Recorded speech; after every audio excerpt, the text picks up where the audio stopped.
Greetings, everyone, from wherever you're watching us. Allow me to welcome you all to the first ever Africa Civility Virtual Summit. I am Professor Mateus Mutola, the Africa Civility Educator from Mozambique, Africa. Ladies and gentlemen, the overall theme for this summit is building a new sustainable Africa, and it does has various subtopics, such as the eradication of systemic poverty, strategies for building a new sustainable Africa, kindness and respect for Africa, generational wealth creation, the Africa we want to build, and silencing the guns in Africa, which is the subtopic for today. We have a wealth of thoughtful and iconoclastic global leaders, influencers, humanitarians, and doers from across and around the world who share a common interest in practical solutions for sustainable development of Africa through civility. And let us know where you're joining us from, and remember to like, share, and subscribe. Without much ado, allow me to pass the mic or the microphone to His Royal Highness Sir Clyde Rivers, who is the Global Civility Leader. Your Excellence, welcome to the first ever summit, Africa Civility Summit. Professor Mateus, I'm honored to be here. And, first of all, I want to thank you and acknowledge you as being one of the pioneers of civility on the continent of Africa. My professor, it's time for a new narrative. We can't live under the old narratives. And what I love about Africa Civility is you are creating a new dialogue that addresses the issues at hand. And this is what I often say, Professor Mutola, I often say, dialogue started the problem and dialogue can end it. Everything good starts with communication. Everything bad starts with communication. So anything that's going on in the world, we can solve it if we have dialogue. But first of all, we have to respect 7.8 billion people in the world. I mean, we can no longer look at those people as the throwaway. 7.8 billion people each have a positive contribution they're supposed to bring to our world from God. So every life is valuable because it's created to bring a solution to our world. That's why I'm so passionate about civility around the world. If someone dies, someone loses. So we have to make sure as many people stay alive to fulfill their assignments so that everyone can live. Thank you, Professor. All right, thank you so much, Your Royal Highness, for those remarkable words of introduction of endorsement for this summit. Next, we wanna have the privilege to introduce our next uh, panelist. We have with us today in the studio, Bishop Sengulane. Bishop Sengulane, we are so blessed to have here with us. Uh, we are hearing some sound feedback from you, Bishop. Thank you. Thank you very much. I greet you. The peace of the Lord be with you. Um, I wanted to congratulate African Union for the thought of the theme of silencing the guns in our continent. I think it is a very timely issue, theme to tackle. I am, however, convinced that silencing is not enough.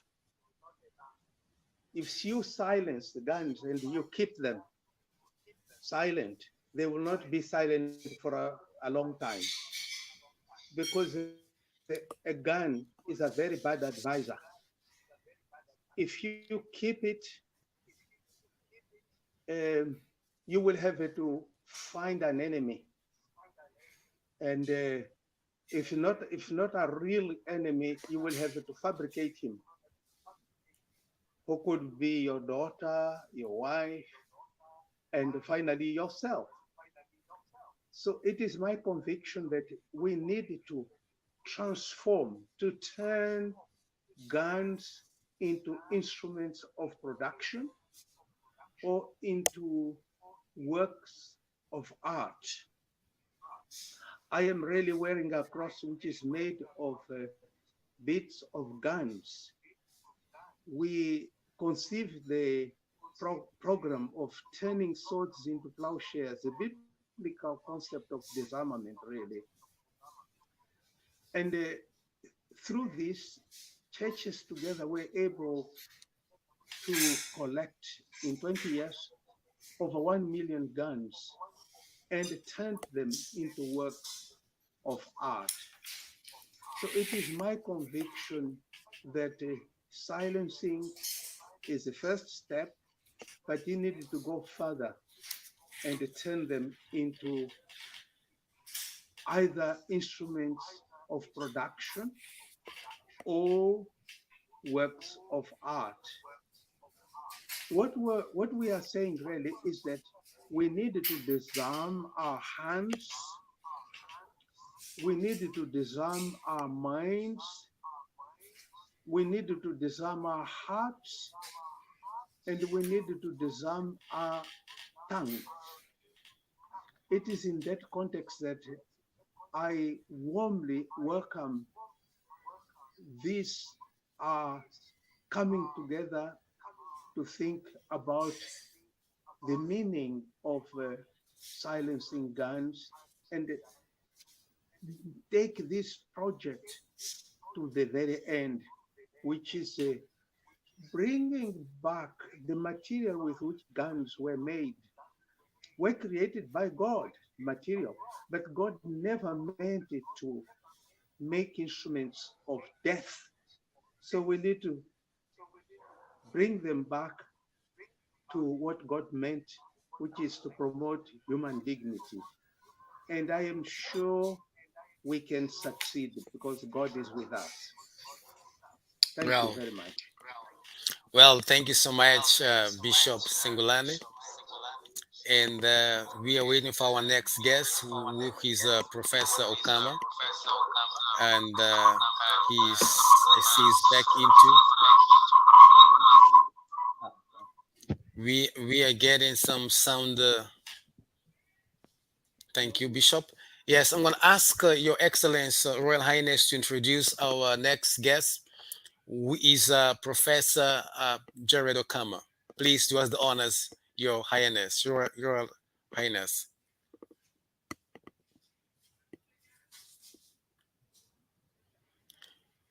Please Professor unmute. Jared Yeah. Akama is, yes, am I better now? Yes, sir. Yes, sir. Please go ahead. Yes. Professor Jared Akama is a legendary voice. I've known him for over a decade. He's created the the African Legacy Institute. This man has a vision to make sure the history of Africa isn't lost. He is one of the brilliant professors of the world that is creating brand new narratives. And if you ever have a chance to hear this man in person, you will never be the same. Ladies and gentlemen, I officially introduce to you Jared Onyadi Akama. Thank you. Thank you so much, Your Royal Highness, Professor Okama. Welcome to the Africa Civility Summit.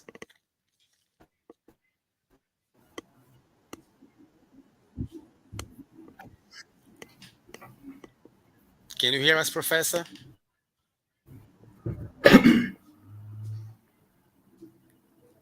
Thank you. Yes, I can hear you. I'm trying to say thank you, my fellow professor Matthews, for this day. Thank you. Thank you so much. Now, as we delve into our conversation today, I want to just bring in some hypnosis, and let's look at Africa from a a greater perspective. We know that the African continent is in reality the scene of numerous violent conflicts. We are talking about which do endanger human national and also international security, and also make the desired economic and political integration of the continent very difficult. Therefore, the need to silence the guns and consolidate peace and stability in Africa is reflected in the African Union's Agenda 2063, which calls for a peaceful and a political stable Africa. However, the question is silencing the guns in Africa an illusion or a possible feat? Having in mind that most African countries do not manufacture guns, why then are guns predominantly sold in Africa? And maybe another question, just to provoke my guests this today, would be like this: how to avert the gun, quote unquote, gun pandemic, so that peace and stability can be attained in the continent? I just want to throw this first question to you, Professor Kama. Silencing the guns in Africa, is it an illusion or a possibility? I think we lost Professor Kama. Bishop, can you hear us?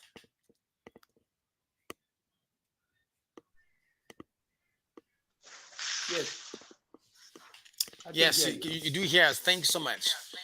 Yes, Let me just bring the question to you. Is silencing the guns in Africa an illusion or a possibility? it's a crying, urgent possibility, especially when you remember that all these guns have no African names. We are Okay. importing these guns from somewhere else outside Africa. So it is an intruder into our continent. The thing which is African are the killers and the killed. Hmm. But the guns with all its components are from outside. We have lived for centuries without destroying one another. And we can go back to what was in God's plan. You remember how we hear that when God created the universe, he looked and behold, everything was very good, which means it was peaceful, it was Hmm. sufficient, it was just. So we can go back to that because that is the original plan of God. And the Africans are good working people. They think very hard and they have this unity, the fraternity is typical of Africans. So silencing guns is a reality which is very urgent. It's possible and urgent.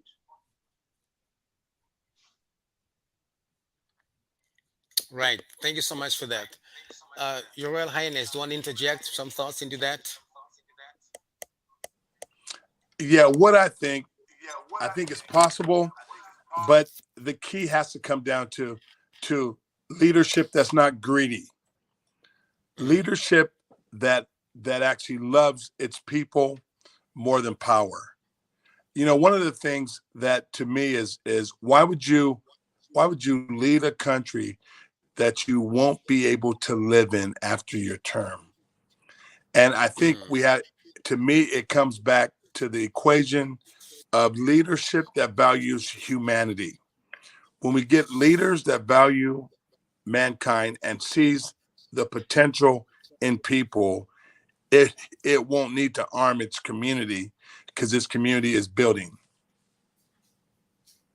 Right.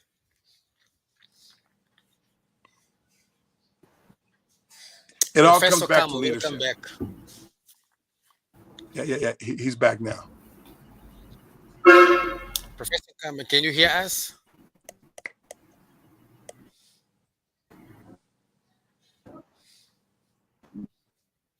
Professor Kama?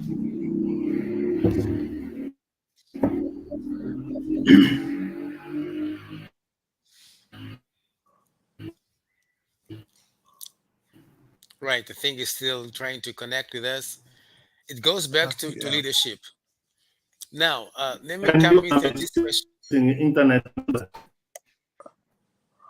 See how far we go. Bro, you can hear me?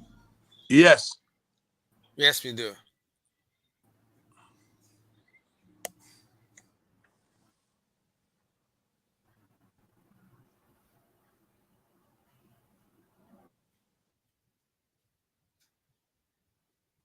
Right. Professor Kama, can you hear me?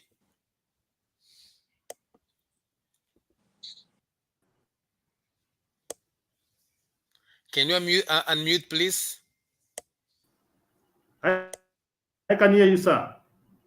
Yes. We're just talking about ending silencing the guns in Africa. I'm Silencing the guns in Africa, is it a possibility or just an illusion from your point of your point of view?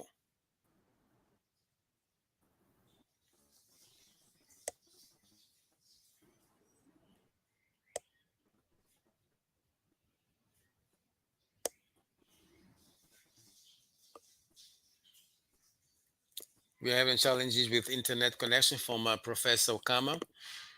Bishop Singulane, from your perspective, why came.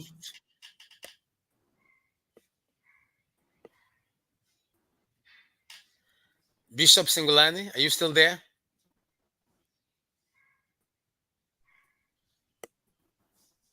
Yes, From your perspective, I sir. can hear you. Oh, wonderful, great. I just like to ask your next question. We know that Africa, most African countries do not manufacture guns, but then most of the guns which are manufactured are produced in Africa. And there's a point you brought in your first intervention. You said that no gun has an African name or something or an African name attached to it. My next question would be, from your perspective, why is that the majority of guns are sold in Africa in particular?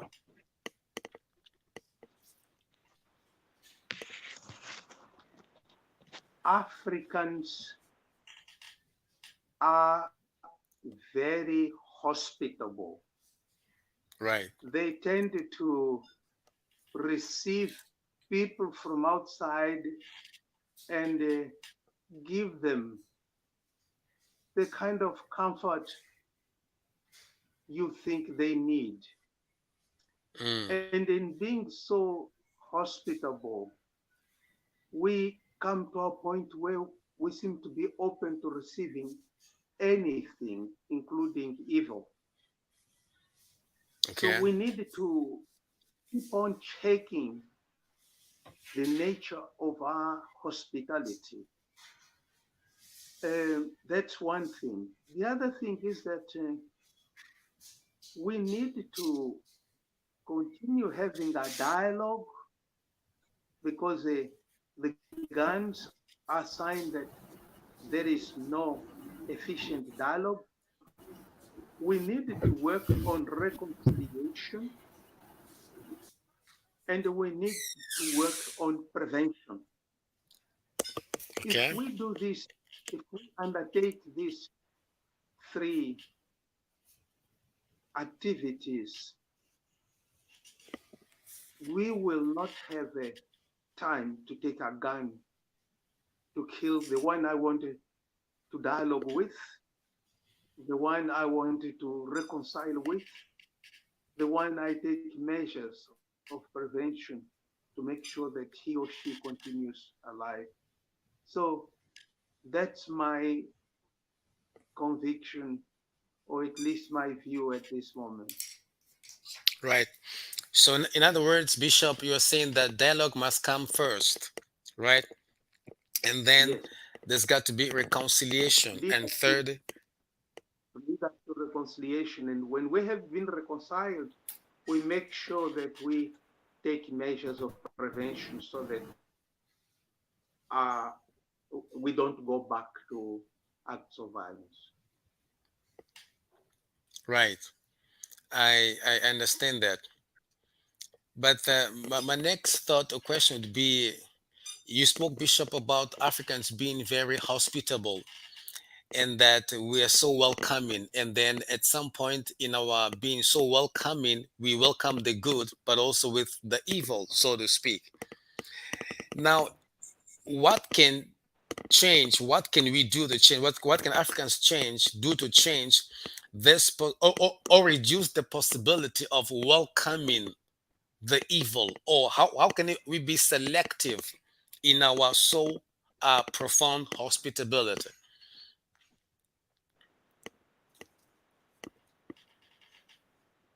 Yes, the concept of family is very strong in Africa. We want every member of the family to be alive. Right, So when we talk about Africa Union, we are saying that Africa is a big family. If we have this in mind, we will not allow any member anything which will eliminate a member of the family for whatever reason. So we mm, need to strengthen more and more the concept of family, which is a profound characteristic of Africa. right. Thank you so much for that thought. Professor Kama, can you hear us now?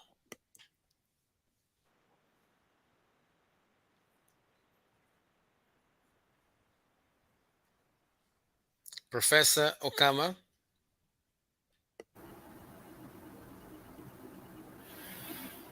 I see you have already unmuted. Can you hear us?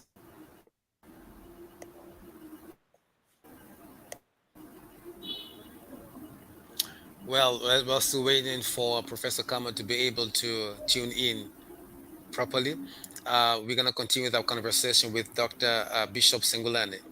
Bishop Sengulane, you brought up a very important issue or key point here, which is about this, the importance of the family in Africa. We are a family-oriented people as Africans.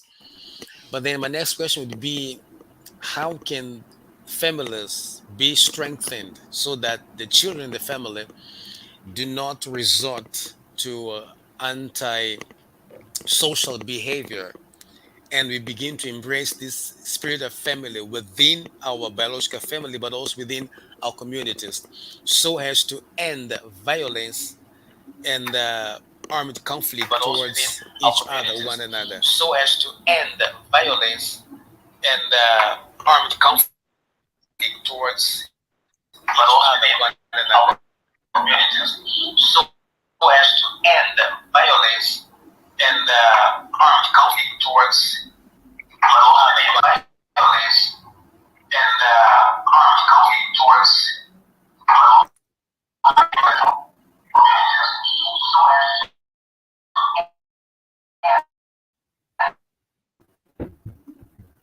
Said something very important, Yes. which is leadership which holds high values about the dignity of human beings. Mm. We have lost some of the values. I'm a man of hope. I don't think we have lost completely, but some of the values are very dormant. Mm. and they need to be shaken and waken up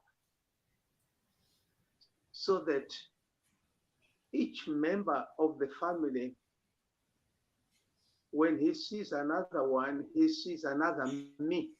It's like having Right. a mirror in front of me whenever I see uh, my fellow human being.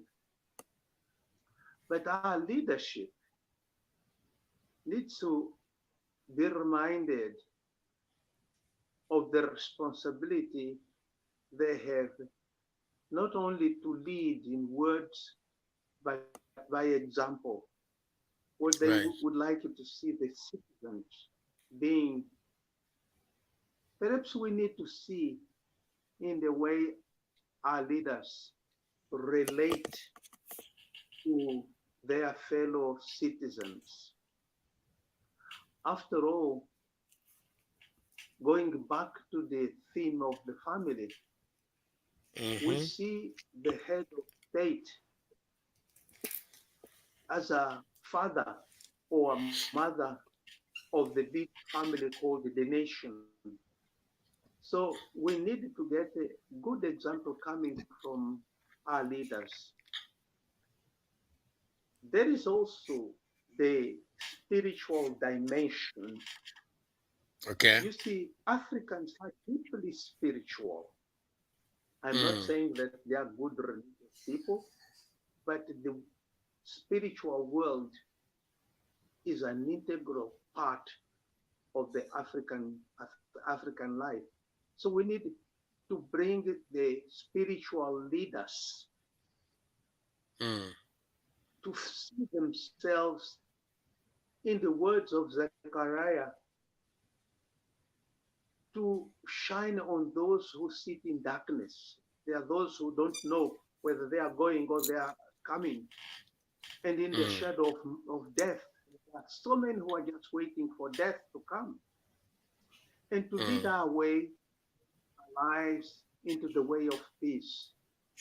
When religious leaders work for peace, they are neither competing with politicians, they are not taking over the responsibility of politicians.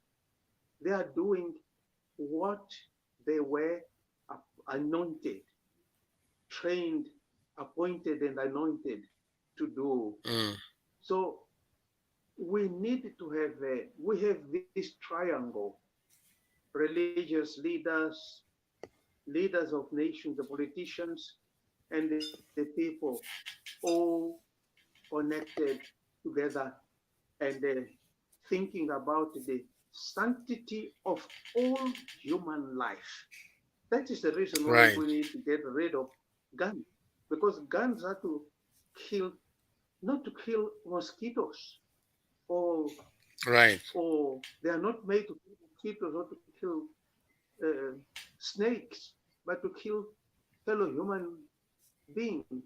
So the sanctity of all human life and the dignity of human beings is something we have we have been called to do either as politicians or as religious leaders and others undoubtedly. Right. So somehow, in other words, leadership plays a major role in the silencing the guns in our continent. And then my next question would be going back, seeing the leaders, like for example, the head of state as the father of a big family. Now, what can be done, for example, to help the head of state understand his role as a father, not just a mere politician, but a father, and the role he plays as far as the development of the country, but also the people in the country is concerned, and help you understand how harmful guns can be in a given nation. We go back to the dialogue. There is need for dialogue, both formal and Hmm. informal, and to see ourselves as partners. not as Mm, competitors. right. We see ourselves as one another's keepers, not one another's cheaters, let alone to be one another's killers.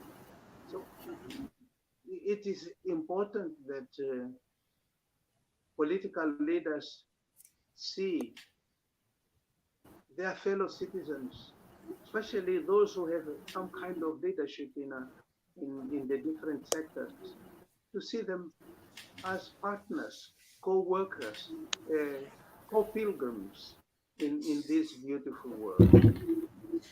Mm,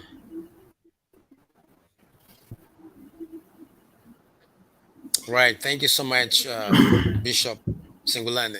Professor Kama, can you now hear us? Are you able to participate?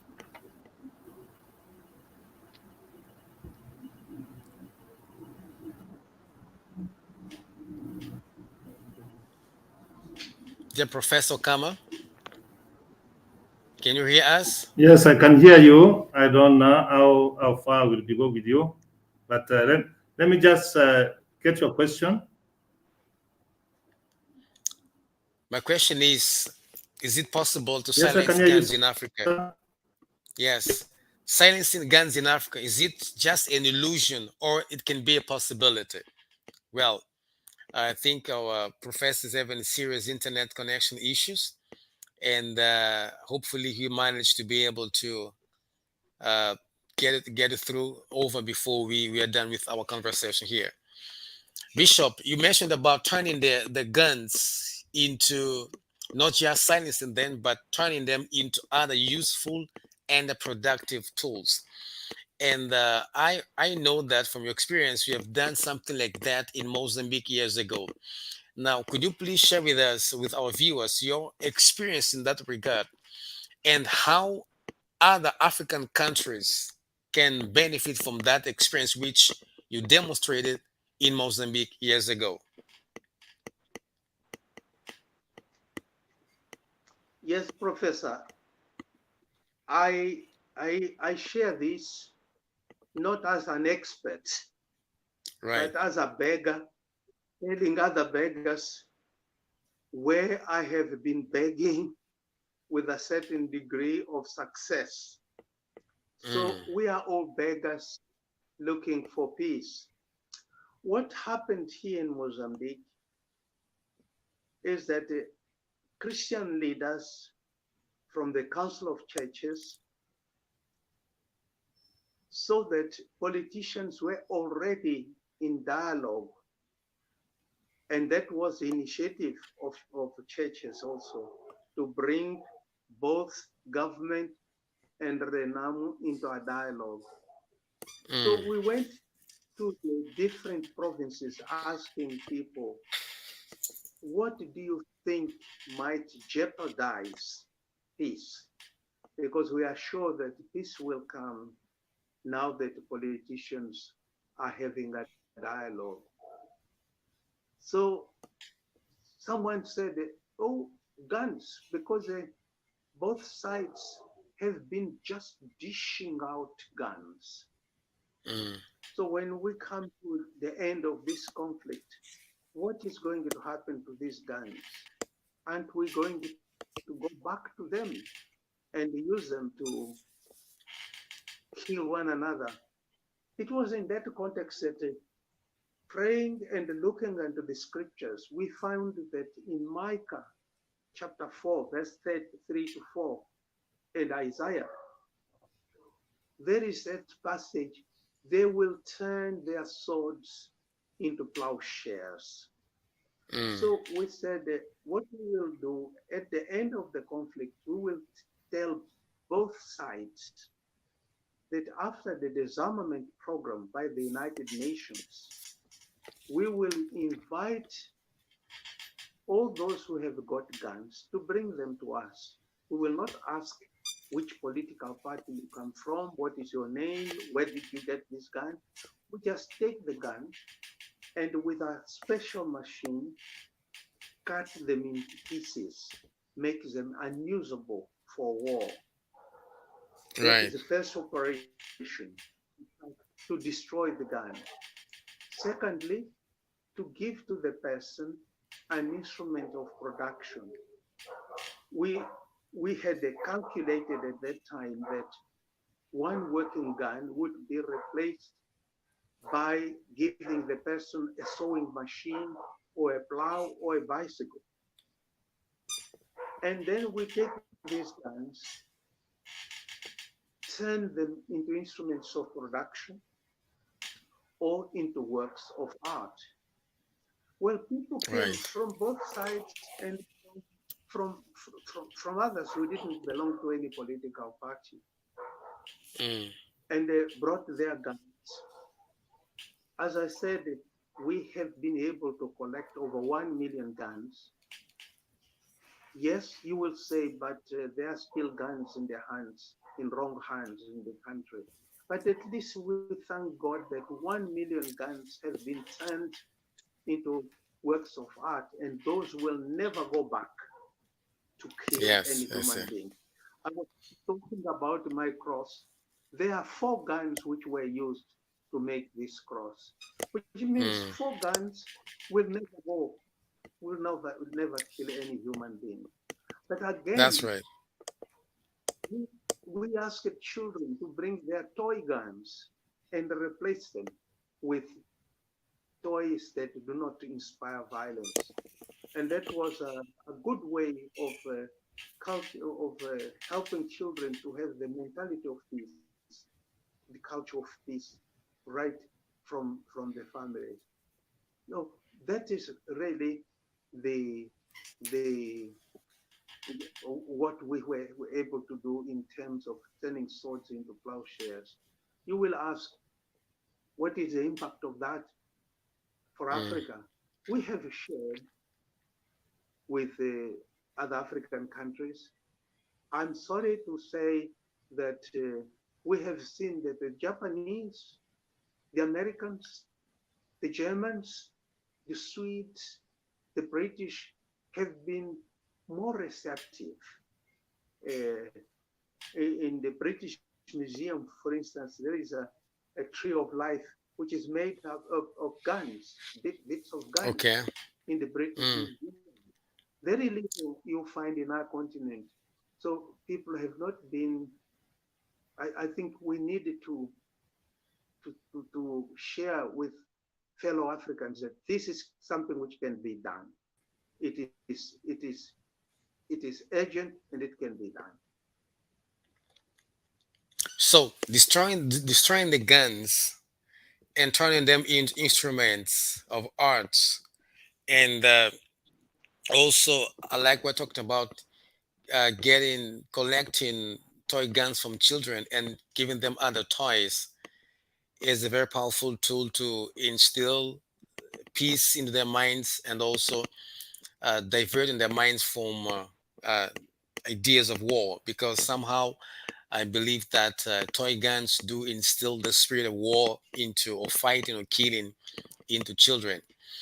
Now, I want us to think about, look at these lines as to why are guns mostly sold in Africa. Yes, mentioned to say that we are very hospitable, but how can the political leadership of a country reduce that, the buying of guns from outside countries? In fact, why do we buy guns often in the first place if we want to venture for peace and stability in our countries? And then how can we as African countries reduce the buying of guns from other countries? Because the manufacturers, they're just into business, and unfortunately unfortunately they chose a very dangerous business. For them, maybe it's just money making, even knowing that at the end of the day, the gun with their manufacturing will kill someone eventually. Now, maybe the problem could be with the manufacturers, but also I think with those that buy also have an issue. Now, how can we reduce the buying of guns from outside countries or continents because we want to go for peace as African states?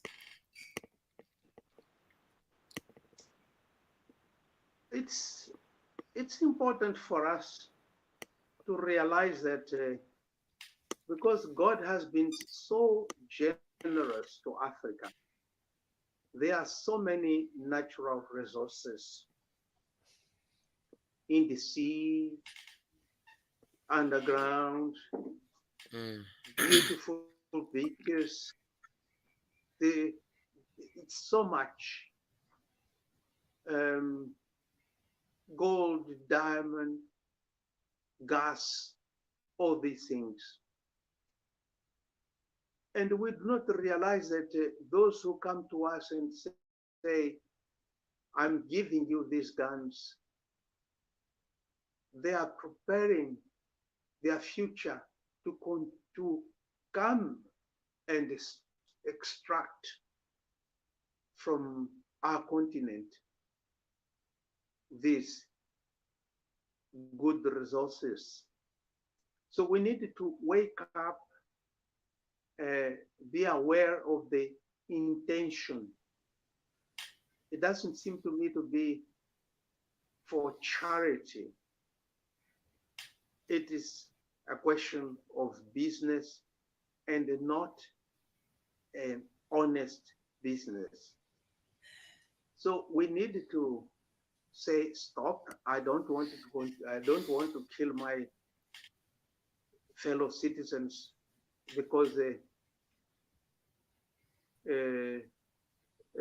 of your guns that you are bringing. Unfortunately, we have to recognize that some of these gifts of guns, Mm. they come to one political party and they say, that guy is your enemy. He will want to kill you. We can give you guns to protect yourself, to defend yourself. And then they go to the Yes. other one and say exactly the same thing. So we are Mm. put to fight one another. And we are the ones who really need to wake up and say, uh, we don't need all this. And be good stewards of the resources that God has placed in our continent. God loves Africa and He has put enough resources for all of us to live with dignity, not to be miserable. So we need to celebrate this wealth, these gifts which God has put in our continent. Yes, I'm not saying we should be isolated from other parts of our continent or of our world, but we should not be dependent. Human beings are not supposed to be some dependent and the other ones independent. We are supposed to be interdependent. Right. We all need one another. We need one another, and in order to meet the needs of one another, we need to be kept alive. And all Right. these guns come to destroy human beings, and we have no way of being interdependent because we are eliminating ourselves. And then how can someone, be it at an individual level or a governmental level, how can we build or develop a personal sense of security so I do not fear that someone else, my neighbor, may want to kill me? Because, like you said, the manufacturers of the guns, they come here and then say to me, "You gotta have this gun because your friend will want to kill you." Then they go to my friend and say the very same thing. So they make money double in the sense that they make money through me. I buy from them, and they go to my friend. My friend also does buy from them. But I sense that somehow they managed to instill in me and my friend a sense of fear, insecurity, and fear that makes me believe I need to have a gun so I can protect myself from my neighbor who may at any time want to kill me. Now, how can we help Africans build a personal sense of security so as not to fear or believe that my friend will want to kill me at some point in a relationship? Justice is the answer. We need to live, to have a society, a just society, where justice is the key word for our relationship. I don't need to be worried about my safety because the resources that are here are distributed with justice. We cannot be equal, I know, but at least I need to know that someone takes notice of me. He knows that I do exist and I value my life as he does his or hers, which is again the consequence of dialogue. We need Okay. to be open and say, oh, we have this in abundance, or we have these shortages. Why? And how can we show that we care about one another? We are one another's keepers, not one another's cheaters. I repeat that because that's really where the problem arises, when I do not recognize the other as someone who is as important or who has genuine, legitimate needs like I have. And then, Bishop, who is responsible for initiating the dialogue? Anyone who thinks that he needs peace, Okay. any peacemaker. So if you feel that you wanted to be a peacemaker, are you a politician? Start the dialogue. Are you a religious Okay. leader? Start the dialogue. But religious leaders, they are accountable to the Prince of Peace, Jesus Christ, who said, I give you peace. So when there is no peace, when there is no justice, it means that the voice of the church has been weak, and we have to be accountable to the Creator who has placed us in this world. He places us in in in an environment where we can operate efficiently because he makes available all the resources, all the abilities, all the energies, all the wisdom which may be needed for that particular position. So I'm really appealing to my fellow religious leaders that we should not think that when we start a dialogue for peace, we are taking away somebody else's responsibility. We intervene because God wants us to do so. He enables us to be alive at places where we can call for peace, work for peace, and show the example of what can be done. Yes, Bishop. And then, what is so special about the dialogue?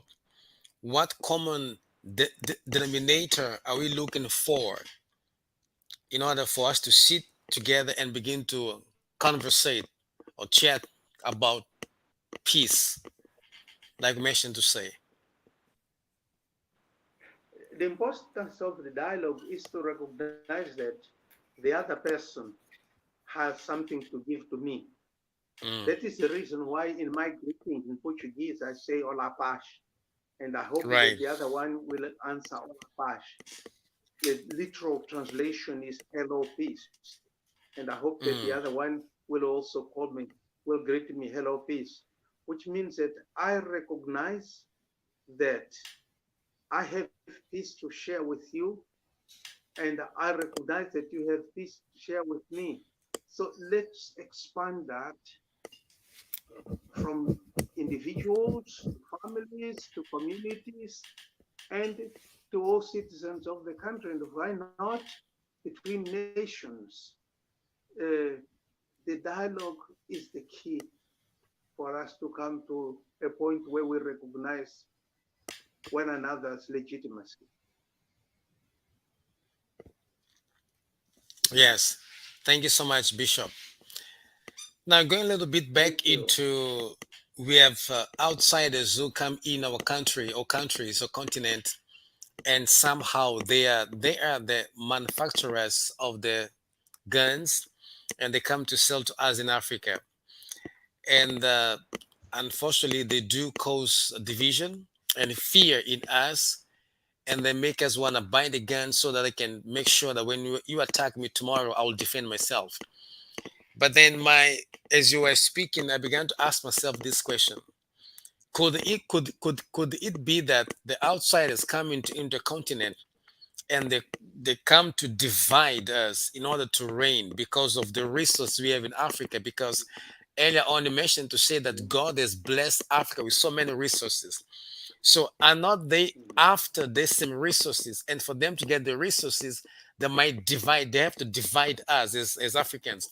They have to make sure that we are busy fighting each other and one another so that they can come up and root out our resources. Could that be the case, sir? You are quite right. You are quite right. And we noticed that that has happened a number of times. That our resources become a curse and not a blessing. God gave us these resources as a blessing for us to live with dignity. But I think we need to address the manufacturers also. I remember one day I was in London and I shared with the local community that we don't need toy guns, because when children have toy guns, they think that handling a gun is something as normal as handling a knife, a fork, Right. or having a toy. So it is a very efficient way of training future users of guns. So we need to manufacture toys that do not inspire violence. And I remember a gentleman who respected me very much. He became very suspicious. He said, all the toys that I make are related to war, to violence. So if I stop, that will send my business bankrupt. But he said, oh, let me try and start manufacturing toys that do not inspire violence.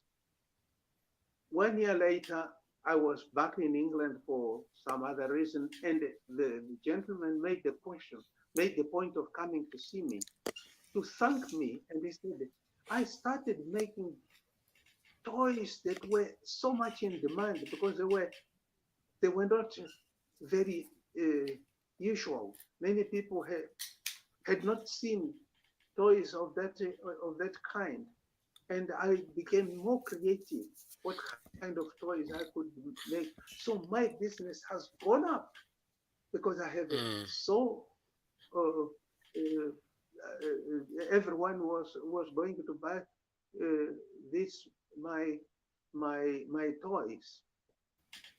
So a toy maker became very successful in his business because he abandoned what was considered normal, which are toys that inspire violence. I would say two things to the guns manufacturers.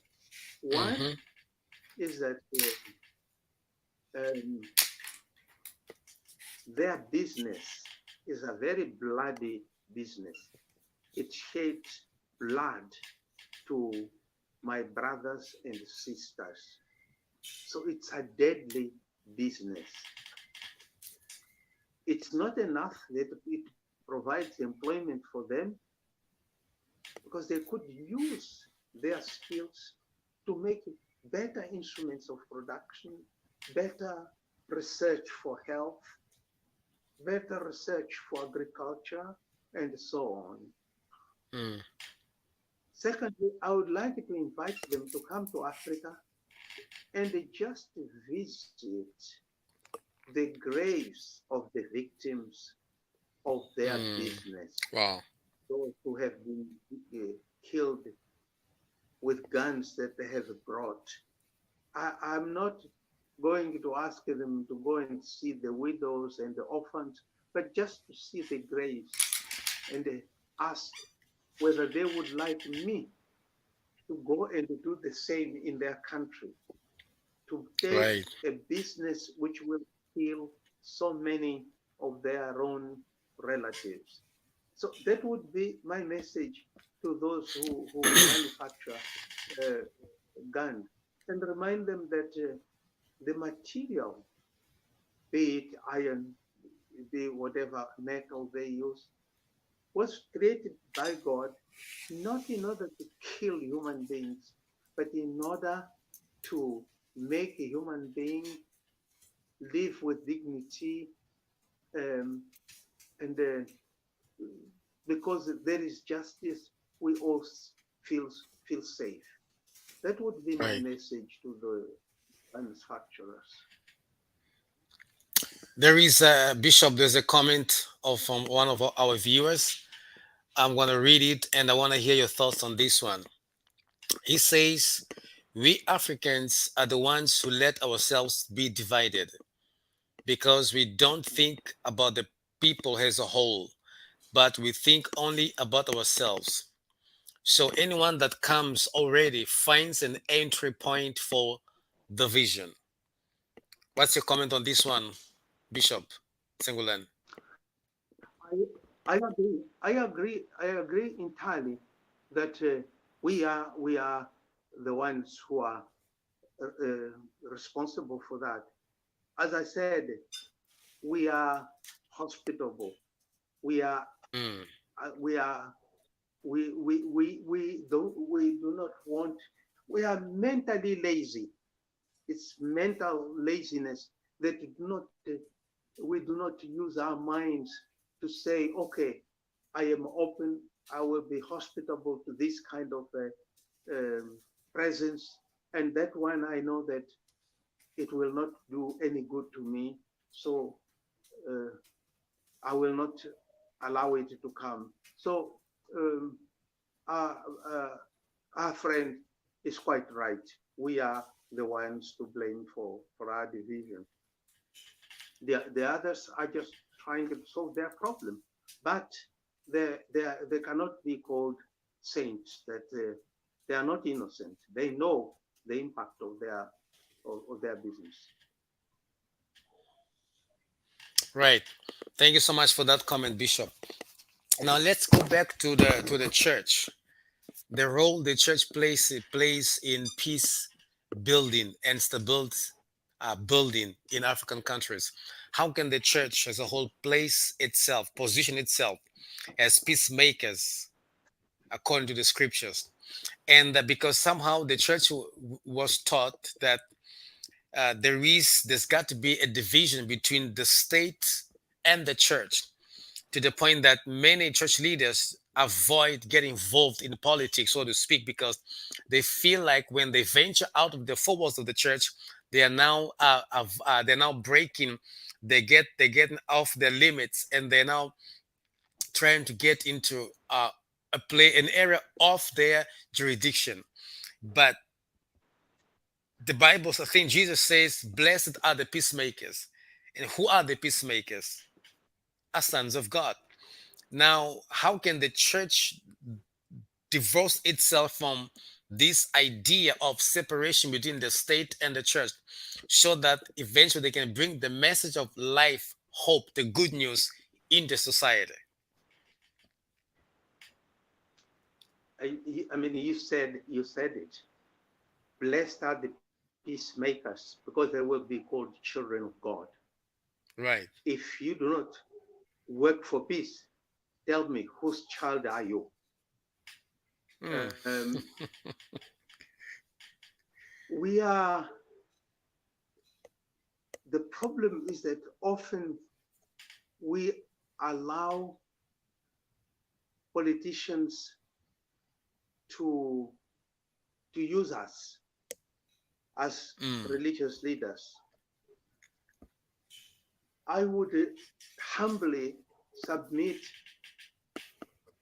that if religious leaders could accept to be not neutral in the sense of not being members of political parties, those who are in the leadership or the church as a whole, a particular denomination, a particular ministry, not side with one side uh, of the society, one particular political party, then you know you can appeal, you can work for peace. Impartiality should be what characterizes religious leaders and the institution called the church or ministry or religion.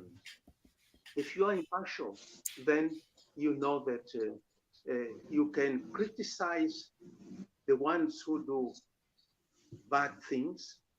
You would praise and encourage those who do good things. But you should have your eyes open and remember, blessed are the peacemakers. They will be children of God. If I'm a child of God, I have no choice but to be a peacemaker. Let's be impartial in terms of politics. I'm not calling for people who are not politically minded. I'm a very political person. You know, Okay. eating is a very political activity Okay. because you are saying each citizen has a role to play, therefore, he must be kept alive and you eat. Mm. So, eating is a political. Uh, this is the reason why we say Jesus took human form. The incarnation means to be a human being, to go through what human beings go through, but with a mission. That mission which leads us into eternity, which guarantees dignity, sanctity of all human life. When we, I think we should imitate Paul to say, "Woe of me if I do not preach the good news, and the good news are good news of peace." So woe of us, religious leaders, when we fail in this. It's our duty. I repeat, we are not doing a favor to anybody. We are not competing with anybody. We are not trying to take over from anybody. We are just bringing our contribution, uh, and you'll see that we get there. God is with All us. right. Thank you so much, Bishop. Professor Kama, can you hear us now? Are you able to share your thoughts? Well, it just seems that Professor Kama keeps on freezing, and we are just about a Probably few minutes to round up our conversation. I don't know if you can hear us right now. Professor Kama, are you still there?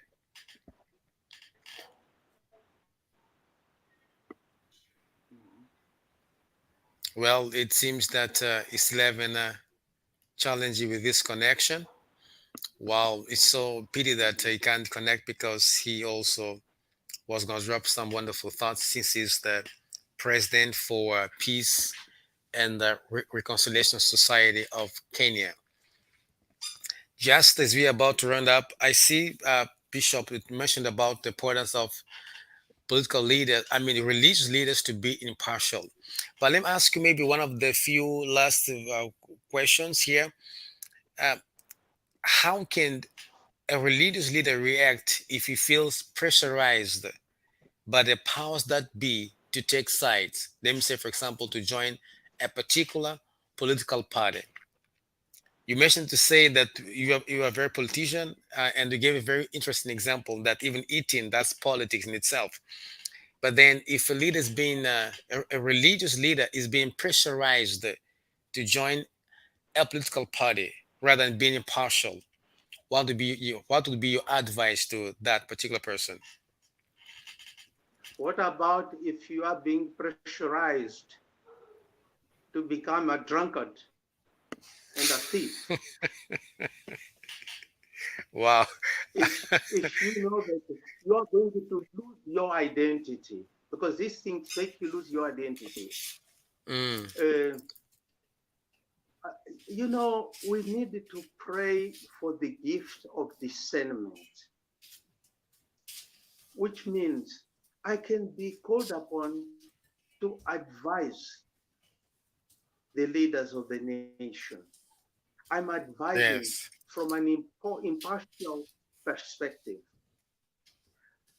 But to say, you come to our side as a citizen and don't stay in that side where there are other citizens, that is then you are being pressurized.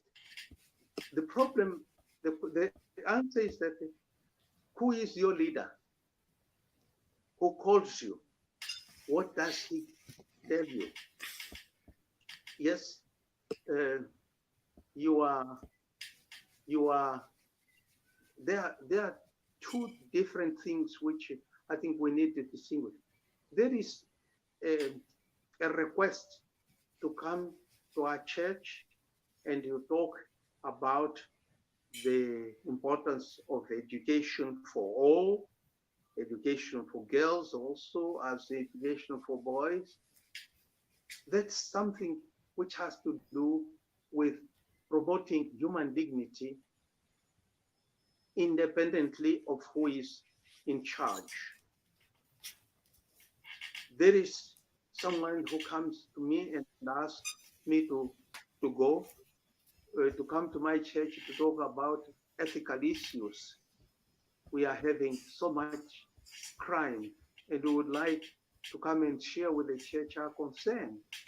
That's fine.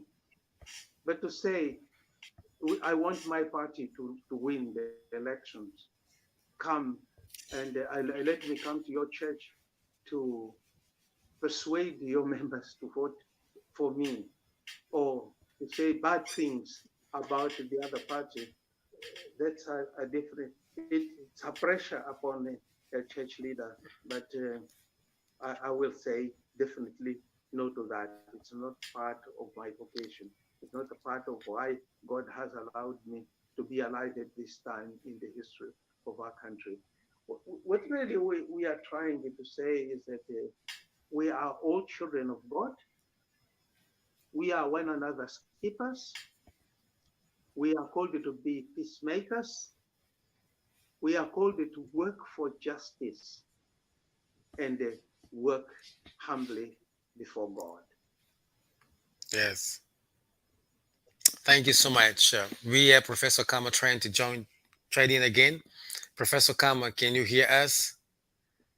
We really appreciate your trying to connect with us for almost 1 hour now. And I understand you've been having internet connections, but can you hear us right now, Professor Kama? We would love to hear your thoughts on this one as we are just about to round up our conversation.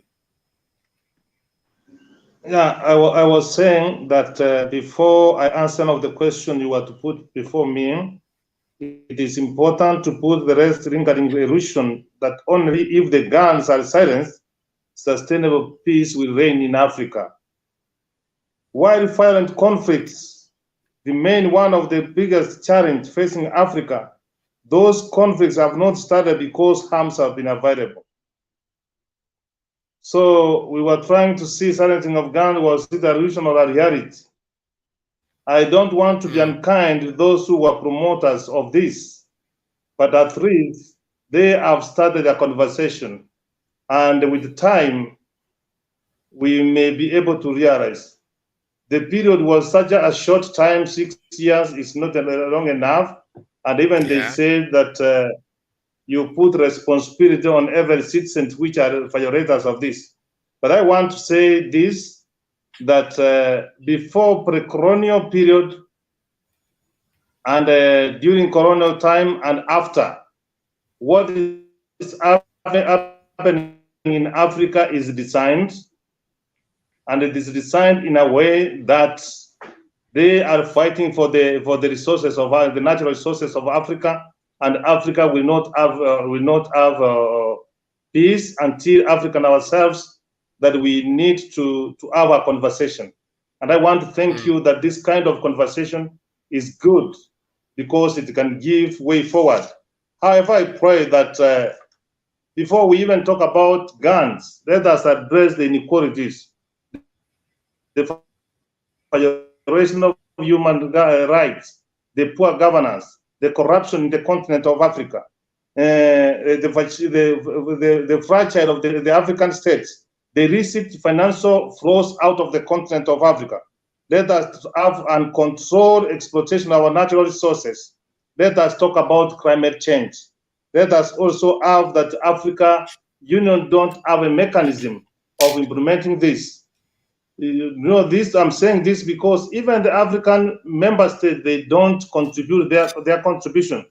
We cannot accuse the West. We want to get money from them so that we can be able to implement the programs. But what I want to say that I want to thank the readers. They have started the conversation, and the stone which starts rolling will continue having the conversation. Africa needs us. Africa needs all of us. And the problem facing the continent of Africa must be tackled by the African. And Professor Matthews, I give you echo. I'm grateful that Bishop was able to say that if we have to pursue peace, we have to be peacemakers, because that's when we are going to be children of God. So the point I'm trying to say is this: the self-criticism of the sharp and sparing, with having the observation of the causes of African conflict, it is the failure of the liberation movement. Once we have achieved the independence, they have failed to build them to be stable and practice democracy. What's bedeviling the continent of Africa? It is governance. We fight for the cause. Immediately when we get that power, we don't make use of it.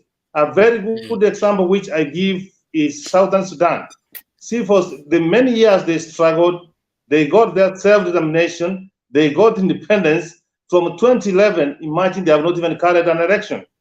So what we need to do, let us have this conversation, and Africa, let us forge our heads together, the academia, the clergy, and everybody.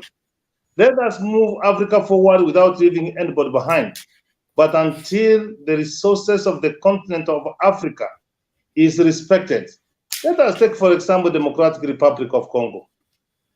What the two planes which leave DRC every other day, what do they carry? So, Professor Mateus, is that this was a very good conversation. The internet failed me, but what I want to say that the reason for the failure of these silencing guns was that it was very ambitious and the time was not enough for the implementation. That's what I have to say. Right.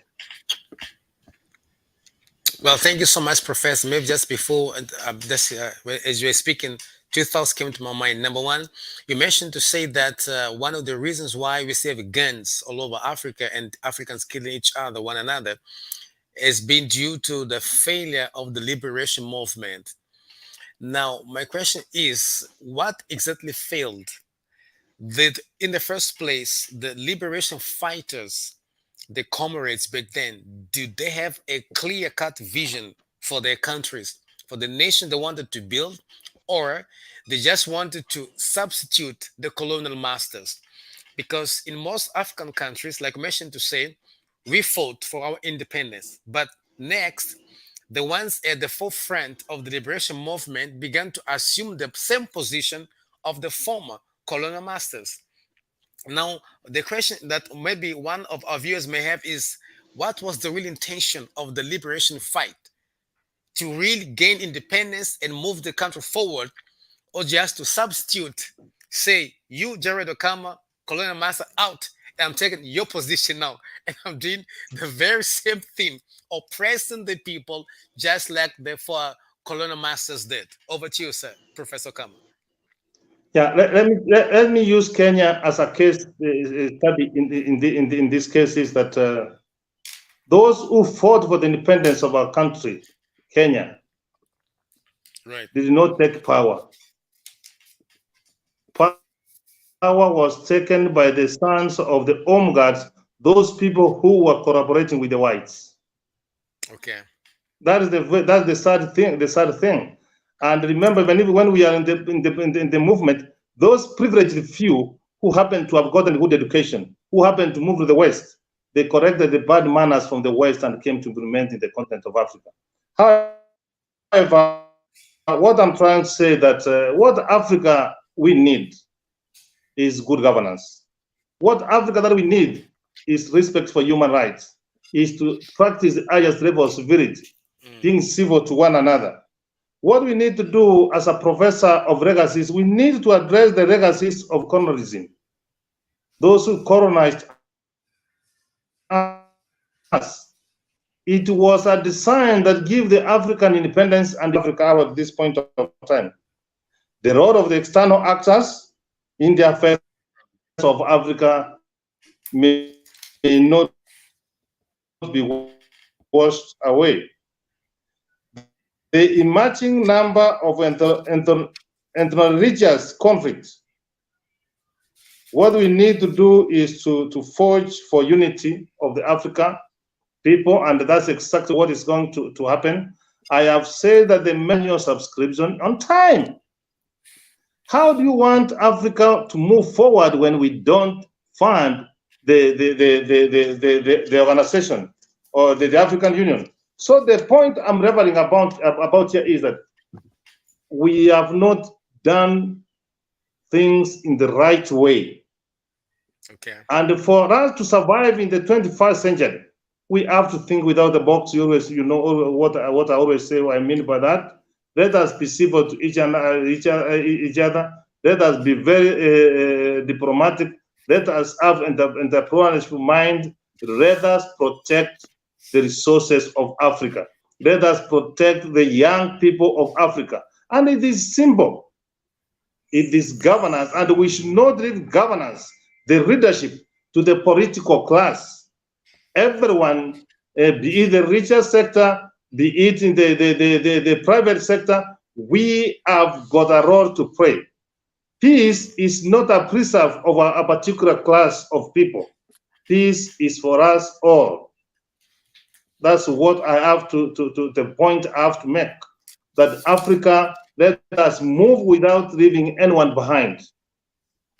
This is a noble idea. When they talk about silencing guns, they are trying to address wars, the conflict in the continent of Africa. They talk about 2063. I say it is a longer period of time, but let us try to come together. We try to mediate conflict among us ourselves. Let us reconcile. Otherwise, forgiveness and reconciliation is key to humanity. In any event, Jesus had to come from heaven to reconcile us. So the point I'm trying to make, Professor Mateus, is that what you are trying to do, you are taking Africa forward. What you are trying to do, you are silencing the guns in the continent of Africa to ensure that Africa enjoys peace and we can be able to have sustainable peace in regard to sustainable development goal number 16. I submit. Yes, sir. One last question. You talk about the need to protect our resources as Africans. My question is, who is in actuality responsible for that? A normal citizen of a given country or those in power?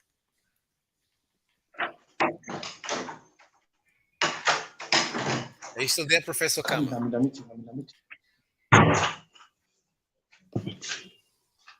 Who is responsible for protecting the resources in our countries? The people who are going to protect the resources of Africa is you and I and everybody. The fact that Okay. we are not protecting the resources of Africa is because we have not become angry. Remember the founding fathers of the continent of Africa, the Pan-African leaders, they woke up one morning and they say the whites have to go. The colonial masters have to go. The young people who are moving to the West to look for opportunities is totally unacceptable when the West is coming to Africa. The Asian tigers, people from China are coming to Africa to take our resources. So it is us to protect our resources. And what you are trying to do is the sure way of protecting the African resources, because we are having a conversation. This is a serious conversation. Let us keep on talking. Right. Well, thank you so much, Professor Akama. We are just rounding up right now. Bishop Dr. Sengulane, any last remarks before we just close our conversation for today?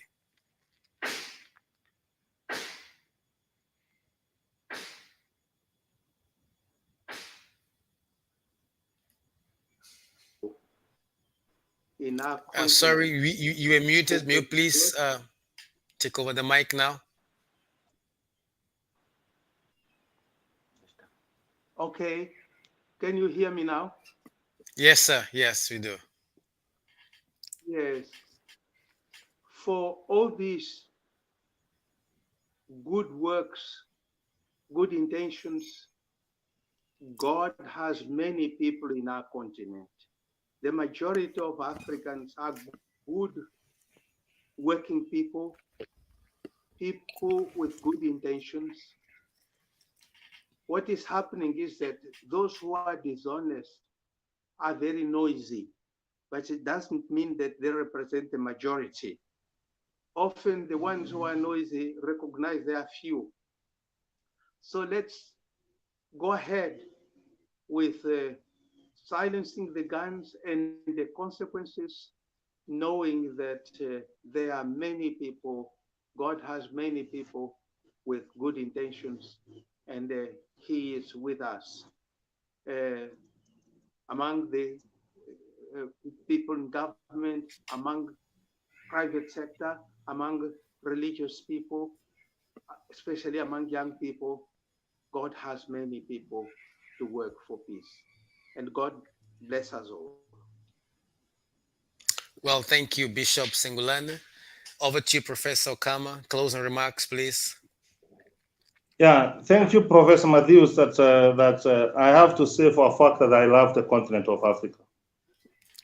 I love the people of Africa. At the moment, now I'm in Uganda. I came to attend the coronation of the King of Toro, and that one states a commitment that Africa, we are assembling together. We are making a mighty army not to fight anybody else, to agree that to take Africa forward, that all of us has to move forward. We have to protect the young people of Africa. We have to protect the resources of Africa. We have to wake up and say no to war. We are brothers. Before the colonial people came to Africa, there was no genocide anywhere. Let the historian come and tell us that there was a genocide elsewhere where a brother and sister will rise against one another. What I want to say that we have come of age to tell the West, to tell the people who are coming to Africa, come to Africa and we become equal partners. We need to cooperate. We need to coordinate. We need to protect the resources of Africa. That is the point of contention. They give us guns to kill ourselves. And let me tell you, if you read the history of European Union, they killed each other, but they had to wake up one morning and say no to war.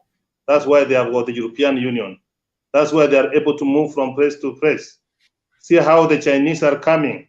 They are having a revenge mission that they have to come to Africa, give us cheap loans, give us grants, and they are taking the resources of Africa. And let me tell you, I come from a community which says that if women makes us scream, saying that we have men and the young people in this community, that is enough to send the whole battalion of young people to war. I'm saying I'm a peacemaker, I'm not advocating for war. Africa has got its own young people. Africa has got scholars, the academicians. Africa have got people who are living in the diaspora. There is nobody who is going to take the continent of Africa, Professor Matthias. It is our friends like Dr. Sir Clyde Rivers who tells us that it's high time Africa we do things right. Let us be civil to one another. Let us treat people in a fair way. Let us embrace democracy. Let us embrace good governance. Let us protect the resources and the young people of Africa. It is our responsibility. I Well, submit. thank you so much. I really said those were close remarks, but I see a question from one of our viewers, which I think we should not ignore. So I'm gonna read a question and then give Bishop 1 minute to answer, to deliberate on the question, and then another 1 minute to you, Professor Kama, to deliberate on the question as well. And the question says, reconciliation after conflict has conveyed a message that guns and violence are means to attain political goals. How can we build the real meaning of reconciliation? Let me read the question again.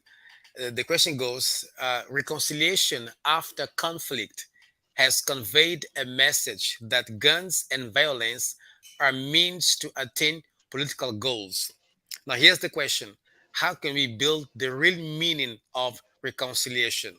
1 minute to you, Bishop, and then another 6 seconds to Professor Kama to answer or deliberate on this question. Over to you, Bishop. Reconciliation means no one is so stupid that has no contribution to make to solve a particular problem.